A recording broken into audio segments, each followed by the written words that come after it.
Hello and welcome to Season 2, Episode 2 of the Stephen J. Sports Podcast.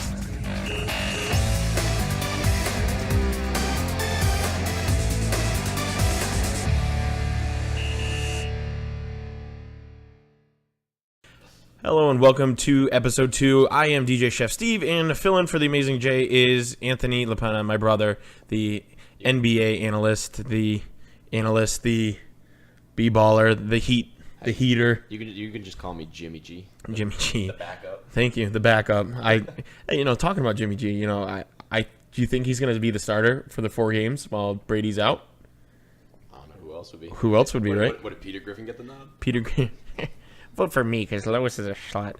All right, yeah. Well, right now we vote for about anyone instead of Trump. But hey, anyways, moving on. We're going to just talk sports today. No special guest besides him. He is the special fill-in guest and the fill-in host. So let's just get it all in one shot today. We're going to talk to Joey D with Jameson a little bit later, and he's going to tell us about his tournament. He was a guest in Season 1. He throws a nice tournament for Manchester Memorial Scholarship Foundation that raises money to give kids money to go to school after high school, and it also they raise more and more money every year doing a baseball tournament. Gets the community out and about. Yeah. Enjoy some baseball on a beautiful weekend. Yeah. I think they've only seen rain once or twice. Yeah. So they've always gotten great weather. Yeah. So hopefully this year will be even better, and we'll be back there. We'll be there. We'll be doing the show from there. How about women's sports coverage? Now, this topic has been brought up so much by many athletes now because they feel that women's coverage is not equal to men's, which it isn't. It isn't by any means. But it also, women's sports, particularly basketball, is not making the money that the men's are. Mm-hmm. So you're not going to cover no money. It's the business. It's everybody gets so worked up about. I can imagine, the coverage between the two, because obviously it is completely lopsided. But like I said, in every sport, it comes down to the money. It's a business in every single sport and every single aspect of it. It all comes down to the dollar. The dollar. And when you watch WNBA games specifically, the crowds they're not there. Yeah. You're looking around. You're like, oh, is this practice? Oh no, it's game. Well, right. I mean, just like the fans. You look at the fans that go to an NBA game. You go look at the fans that are at a WNBA game. It's just like the coverage. Mm-hmm. The amount of fans is just about the amount of coverage as well. Yeah, I think what's weird is you watch a UConn women's game and there's the arena's packed. The XL Center, Civic Center, Gamble. Yeah, all of them. Yeah, and considering that there's only 12 womenn's basketball teams in the 12. WNBA, it's kind of crazy that they still can't figure out. I know, and half the players are from UConn. Yeah, it's no kidding. Or coaches. Yeah, coaches too. They're just breeding them. They're breeding them. That's it. The breeding ground right here in Connecticut. It is nuts, though, that college gets more national coverage than the professional sport. The teams that are getting paid, not teams, but players, rather, they just don't. It's just crazy how it doesn't compare to professional, doesn't beat out college. Yeah. It's just. And it's all those players that they're watching in college, too. All they did was hop up to the next league, and yet the fan base doesn't really follow them necessarily, which is also another weird thing. It kind of confuses me, but I don't know what they can necessarily do to boost that. I mean, over time, gradually, the coverage will definitely get better, but I think unless it's Team USA, it's not going to – because the Team USA has a much larger market because it represents the whole country versus a team that represents all of a state. Or a casino. Yeah, pretty much. Just saying. Connecticut Sun represents a casino. That's who owns the team. Yeah. Yeah. But, that I don't know. I think it'll be a long time until they actually get remotely similar coverage. Yeah, that's it's going to take time. But if you feel differently, please comment below, like right there. Comment, because I want to hear what you have to think or what you have to say. Moving on to that is LeBron is going to stay in Cleveland. How much money? That's what I'm interested to see. The Memphis Grizzlies gave Mike Conley, he's a great point guard and all, but $153 million for 7 years. That's a lot. The question I have is, what is their salary cap room? Well, it just got bumped up to $94 million, I want to say, for the upcoming season. Prior to last season, I think it was $82 or $84 million for a roster. And then what's their cap room left? Do you know? Like what do they have left to offer him? It's obviously has to be enough because LeBron's staying. He's staying for a reason. They must have. Well, it's tough because they signed Tristan Thompson just last year, and he got like an $80,000 deal, I want to say. Right. Or sorry, $80 million deal for a couple of years. So he's taking up a large majority of Cleveland's cap space. And you also have J.R. Smith, who needs to re-sign this year with them as well. So, and J.R. Smith, good old J.R. Smith, he's going to be asking for a lot of money as well. Because I mean, believe it or not, his goofy stature, he plays well regardless. So. Right. It'll be interesting to see what they end up being able to offer him. I feel like they've already talked about it because he's staying. He just signed like $1 billion deal with Nike. How much more money does he want? Like, you're really gonna be that greedy? But is it greedy? Are Nike. You know what I mean? Is it really greed? Because Nike has nothing to do. Okay, yes, it has to do with what you're playing and how you do. But that is not coming from the team. That's like you're paying me to do this show. But when I go to work, I can make minimum wage because I'm already getting paid enough by you. Yeah. So now he gets the shortcut. You know what I mean? It's not. I think you're getting paid to do multiple jobs. One is marketing. You're making a brand. Or you're not making a brand because Nike has its brand made well up. But he's the face of the brand. But he's one of the faces of the brand. He's going to be a brand of the brand. Kind of thing. He'll get what he's worth, no doubt about it. Yeah. He's arguably one of the best in the game, if not the best. Steph Curry obviously had a year you'll never see again, probably. But I kind of hope not. I've never as much as I loved it. I thought it was cool that they did that. Minus the playoffs, take the playoffs out. It was awesome. He broke records. Phenomenal. First team in NBA history to come back from down 3-1 in the finals. Series ever. That's insane. That's absurd. But the thing was the Golden State Warriors in their season last year, I think, is it was so good it wasn't entertaining anymore. Granted, there were some games and some shots, but it was like they're gonna win, and so it's like it's just not as. Yeah. I like a tight race when it comes to the playoffs. Like, exactly. You know what I mean? Yeah. And it was just. Set. That brings us to a whole nother topic, is the whole Kevin Durant going to the Warriors now. Yes. Do you remember, I believe it was the 2009 summer when Chris Paul was reportedly traded to the Lakers, and then 20 minutes later there's a message, David Stern rescinded the trade, or he said it's unfair advantage. But at the time, if you look at the Lakers team, how that makes sense that it's unfair versus what we just saw this year with the Warriors, and then adding one of the best shooters in Kevin Durant, all-around scorers, to that team, how that's not unfair. Commissioner Silver has done a lot better of a job than David Stern has in terms of keeping the corrupt acts out of the league. Yeah. And really keeping a short leash with the players so it doesn't get out of hand like the NFL, like Goodell has done. He's done a great job, but it's crazy how that's not unfair. It's definitely that's going to be a ridiculous team to watch, no doubt. I'm interested to see how it meshes, though, compared to... Do you think it's going to work? Do you think that team is going to work? Who do you pass the ball to? I think the biggest thing is that none of them were ever really ball hogs or arrogant about things like that. So a lot of them are just. I think what's going to happen is you can't really double team all of them. You can't double team Curry because that leaves Thompson open. If you double team one of them, KD's open. Yeah. Look at Draymond Green in Game 7. Despite the loss, he still was. I think he was like 6 for 6 from 3-point land for the majority of the game. But who's going to pass the ball? You think they're going to all pass to themselves? Someone's and then what happens if Ray Allen comes on? I don't believe he's coming out of retirement, although it would be pretty cool to see him play one more time. It would be actually really cool. I like Ray Allen. That's his Sonics jersey right there. I couldn't see it happening just for the sole purpose that his daughter is so young, and I know she was battling with, was it maybe cancer, I think? She was really young. She was battling something, some sickness of some sort. So I think leaving Connecticut to have to go back on the road constantly, nonstop, it's not easy, especially after being off for a year or two. Right. No, I agree. Now, what about OKC? What do you think's going to... Let's talk about them for a little bit. Revert back from Warriors and all that. With Durant now gone to the Warriors. Now, what do you think's going to happen? You think Westbrook... I know Westbrook says he wants to stay. Yep.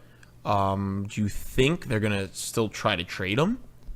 do you think? I think they'll test the waters. I mean, they kind of have to in a sense of, I mean, even though he said he'd re-sign more than likely, they also have to consider that, one player can't make up a whole team. And Westbrook on paper will get KD money. He'll get almost LeBron money because if you look at the stats he put up this year, he was a triple-double machine. Yeah. He was an animal, an absolute animal. So if they trade him away, he becomes a rental to another team. But I think the only way that OKC will land a trade will be if Westbrook is willing to sign where he's traded to. Right. That's got to be the only way that's worth it for any other team to pick up Westbrook. Yeah. I know there's been talk about Celtics, I believe, talking to Westbrook or, doing that whole thing. There's always rumors everywhere for every person. I bet you there's rumors for the coach being traded. Well, the Celtics have 2 draft picks. They're both first-rounders, and I believe they'll probably end up being lottery picks from the Nets prior to, I think last year they picked them up. So no, not the Nets. They're awesome. The Nets. So they have the draft pick, so it's a good asset to another team if they were to trade for Westbrook. But I couldn't see him going that way because I believe he grew up in L.A. So to play for the rival team just seems a little interesting. I think he could go to L.A., but L.A. would probably have to give up Brandon Ingram. So I don't foresee that happening. I think he has a high upside. So staying on this topic, here is a little note from a friend of mine, Jake Merritt. He wrote it on Facebook earlier today as a little conversation piece of about all of this, and I thought it was kind of interesting, and I want to talk about it a little bit. And you can help me pronounce some names if I butcher them, or you. I don't know this guy. In the comment section, So his status was OKC Thunder sign Alex Abrines. Who the hell is that? Abrinas. Yeah, Abrinas. Yeah. And then what the hell does that mean? Well, he says, great questions. Abrines is a former second-round pick of the Thunder and the last piece of the Harden trade. He was a draft and stash prospect, nice player, sort of a smaller Nikola Mirotic. Right? Nikola Mirotic. Sorry, I know. What does it mean? No idea, but my gut tells me bringing him in means not only will Dion Waiters be gone, but they are adding pieces, not subtracting pieces. And that tells me that at least believe they can build around Westbrook and Adams and potentially Oladipo and Cantor as well. Hard to replace a player caliber of KD, so since you can't replace the quality, you have to have quantity. More options, less predictable. So now do you think, this is Jake Merritt, by the way, look at him on Facebook. I went to school with him. He has some crazy cool ideas that he writes up whenever some moves happen, interesting topics. But what do you think about that? Do you think you have to replace quality with quantity? And having a couple of younger guys and a little bit more well-rounded, not superstars on the team, can help a team? Yeah, because that's how you find the diamonds in a rough. I mean, right, it's absolutely, kind of like a Jeremy Lin story. I mean, Lin's look at let's just move from NBA. Look at the Patriots. Yeah, look at Tom Brady.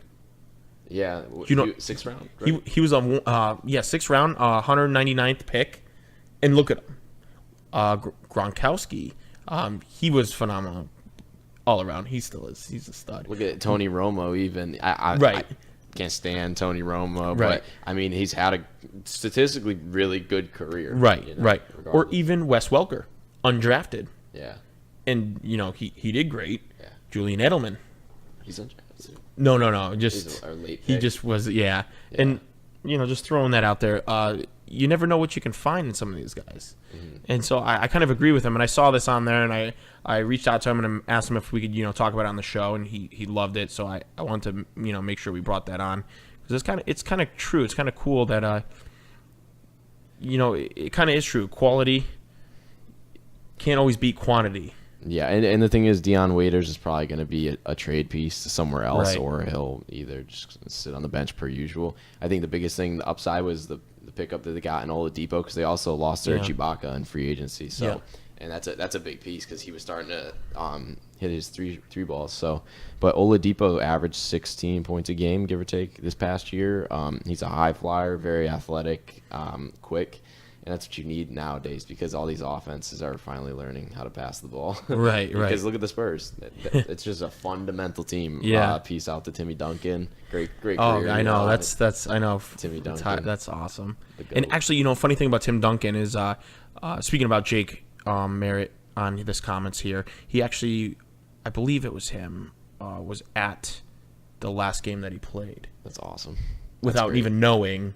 It was the last game. I believe it was him, and if I'm wrong, it was somebody else. But I remember seeing the picture, and I think he saw the last game without knowing it was his last game, and had a picture from it, which is kind of cool because he lives down there now. And it's kind of, isn't that kind of surreal? You go to see someone, and then you realize like that's one of their last games or the last season. Yeah, no kidding. And you don't know it until like you go, and then you're like kind of like sad because you wish you took more pictures. Yeah, and you realized it was that last game. You looked at, you took all the pictures of them and stuff like that.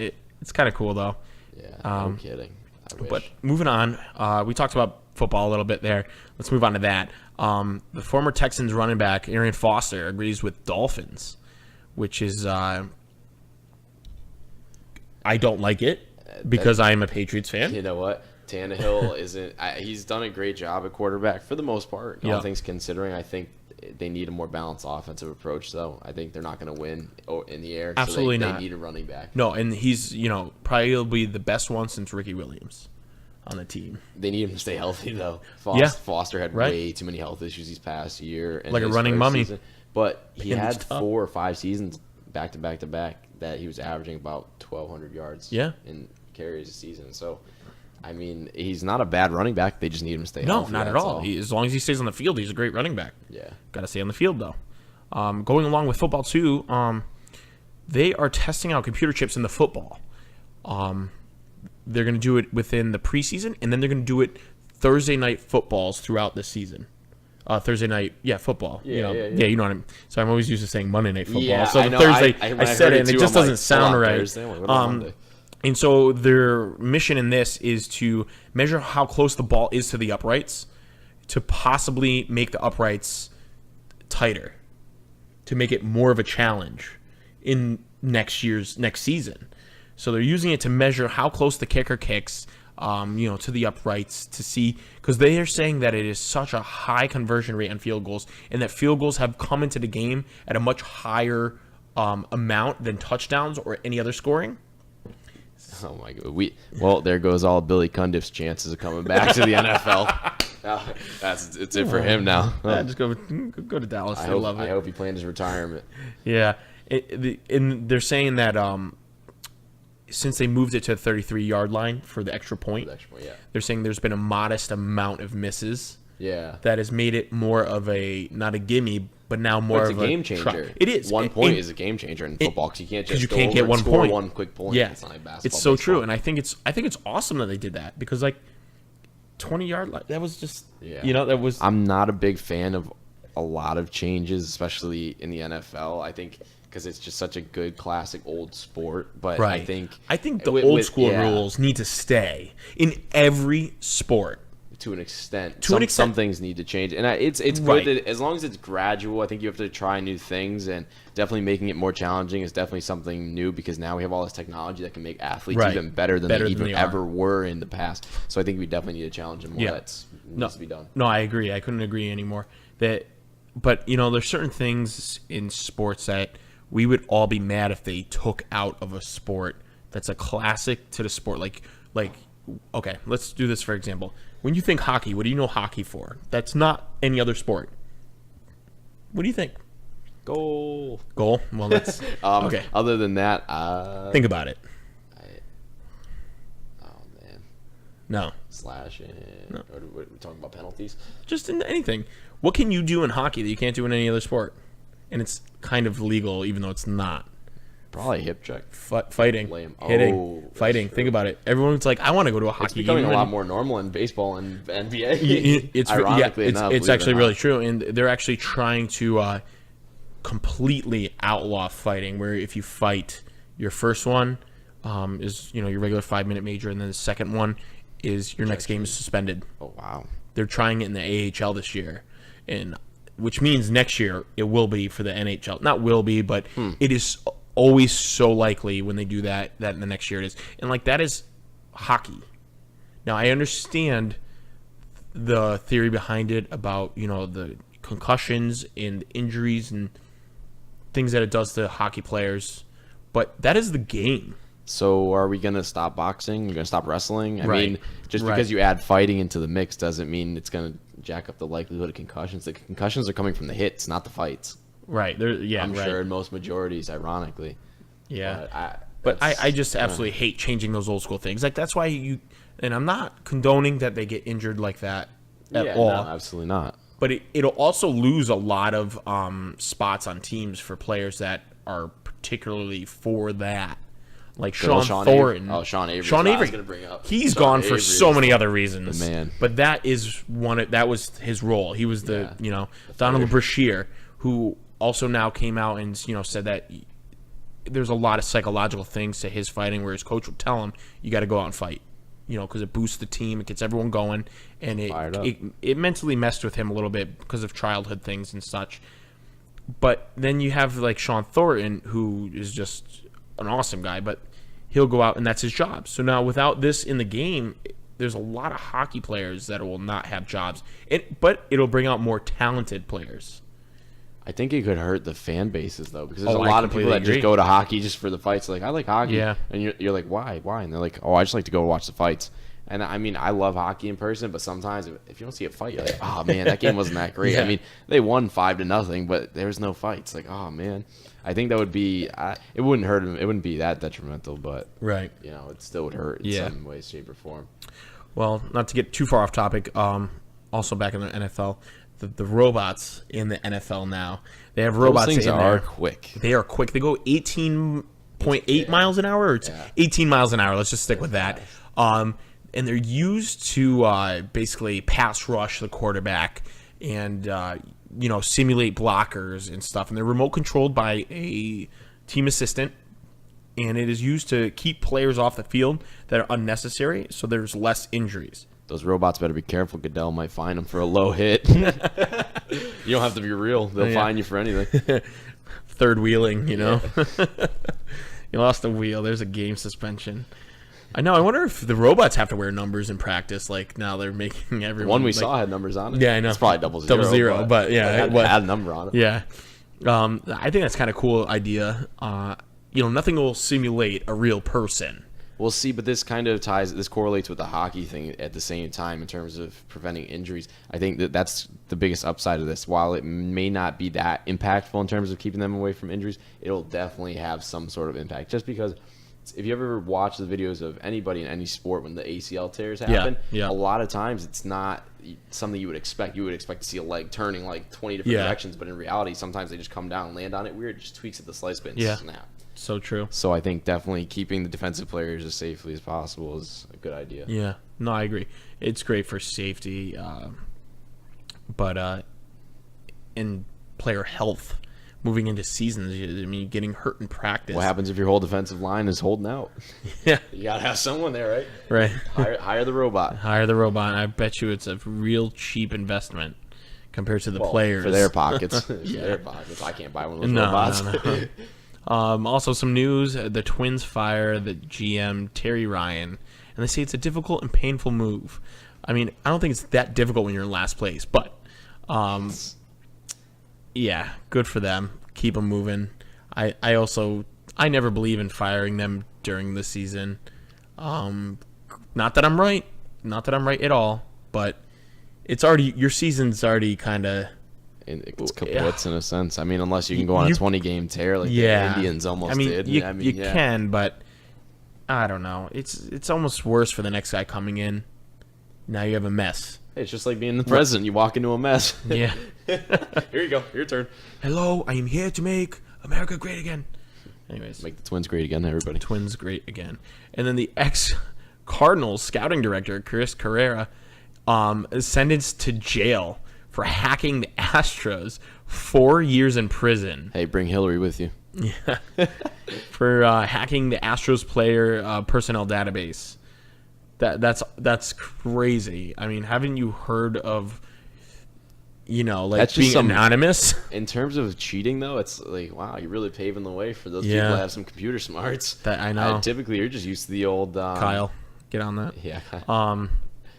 But old pine tar, a little too much pine tar, a little bit of the sappy stuff the pitchers put on their arms. Yeah. No, it's crazy. I didn't think he was going to get sentenced. I have a weird opinion on this subject, and I think I'm happy to see that it's not a player for once. And the players are actually behaving themselves instead of hearing, "Oh, John Doe is doping again. He's on steroids." Let the those bozos in front office make the silly mistakes. And talking about doping and everything, Brock Lesnar, suspected of doping. Well, allegedly might have. And didn't he fight already? He already fought. Well, see, that's what I don't get. Okay, so John Jones, his was speculative. They had no hard evidence, which is weird. Until after. So it was proven. To the same day as Brock Lesnar today. Well, not the same day. Sorry, Brock was alleged. It still doesn't say that he did, but it's suspected, which means it is. But I think they're trying to hold. It's so weird how it works. It's so weird because this company, if they say they have it, they have it. It's 100%. There's no BS with it. And Brock's like, I'm gonna get to the bottom of it. Okay. The thing with that is they're not saying what it is and all that yet. John Jones, they said today, came out with 2 different things that was in his blood that were illegal. Yeah, and he came out on record. He said, "I'm sorry." I remember he said, "I'm sorry." Like I did. I'm sorry. And I'm not trying to bash him at all. Shouldn't be doing it. Not before a fight. Oh, absolutely not. Whatever. But my thing is that they stopped him from fighting, and they replaced him with Silva. But Brock Lesnar made it through somehow. Now, I don't understand how they take the drug test at the same time. You would think. Maybe it's wrong. Maybe I'm wrong.